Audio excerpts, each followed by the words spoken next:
ওহীটা সম্পন্ন হতে দাও, পুরো ওহীটা নাজিল করতে দাও জিবরাইল আমিন আলাইহিস সালাতু সালামকে।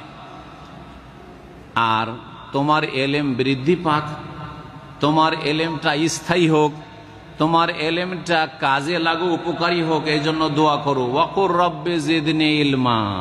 এই আয়াতের শেষখানে আল্লাহ নবীকে শিখাচ্ছেন, ওয়াকুল, হে নবী বলো, তুমি এই দোয়া করো। কি দোয়া করো? রব্বে জিদনি ইলমা। মুখস্থ আছে এই দোয়া? কার মুখস্থ আছে? মাশাআল্লাহ। রব্বে, কিন্তু অর্থ অনেকে জানেন না। কিন্তু রব্বে, হে আমার প্রতিপালক, হে আমার রব, হে আমার মালিক, জিদনি, বাড়িয়ে দাও আমার, এলমান, এলেম। জিদনি, বাড়িয়ে দাও আমার, এলমান, এলেম, আমার এলেম জ্ঞান বাড়িয়ে দাও, আমার ওহীর জ্ঞান বাড়িয়ে দাও, আমার কোরআনের জ্ঞান বাড়িয়ে দাও, আমার সুন্নাহ হাদিসের জ্ঞান বাড়িয়ে দাও, আমার শরীয়তের জ্ঞান বাড়িয়ে দাও, আমার তৌহিদ আকীদার জ্ঞান বাড়িয়ে দাও, আমার তাফসীরের জ্ঞান বাড়িয়ে দাও, আমার হাদিসের জ্ঞান বাড়িয়ে দাও, আমার ফিকহের জ্ঞান বাড়িয়ে দাও। এগুলি সব দিন।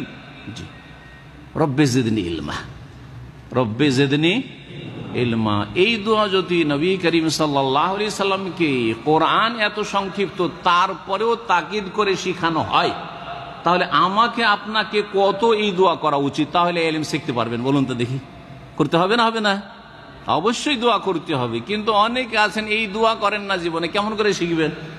কেমন করে আল্লাহ তৌফিক দিবেন? আল্লাহর কাছে চান না, আপনি গরজ মনে করেন না। কারণ যে যেটা গরজ করে সেটাই শিখা সম্ভব হয়। যতক্ষণ পর্যন্ত গরজ করবেন না, আপনি এখানে যদি 30 বছরও থাকেন, আর গাড়িতে সব সময় গাড়ি আছে আপনার কাছে, আপনাকে গাড়িতে করে যে নিয়ে যাচ্ছে, যে কোনো সময় শিখিয়ে দেওয়ার জন্য রেডি আছে, কোম্পানিতে সুযোগ সুবিধা আছে, কিন্তু আপনি সাহস করলেন না, হিম্মত করলেন না, গাড়ির স্টিয়ারিংও ধরলেন না, চেষ্টাও করলেন না, শিখতে পারবেন? কোনোদিন শিখতে পারবেন না। এর বাস্তব প্রমাণ আজকাল মোবাইল।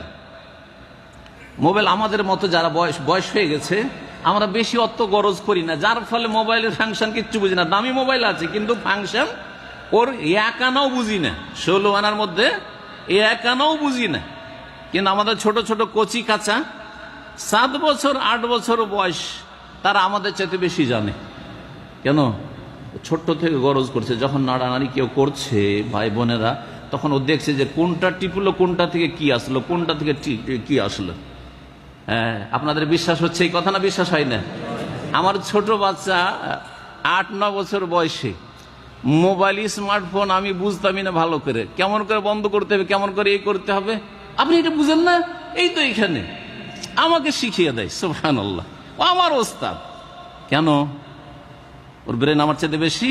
না, আসলে না। ও গুরুত্ব দিয়েছে আর আমি গুরুত্ব দিইনি।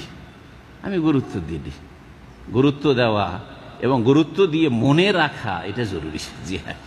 তো কথা হচ্ছে যে এলেম শিখে মনে রাখতে হবে। এই যে এলেম শিখানো হচ্ছে, এটা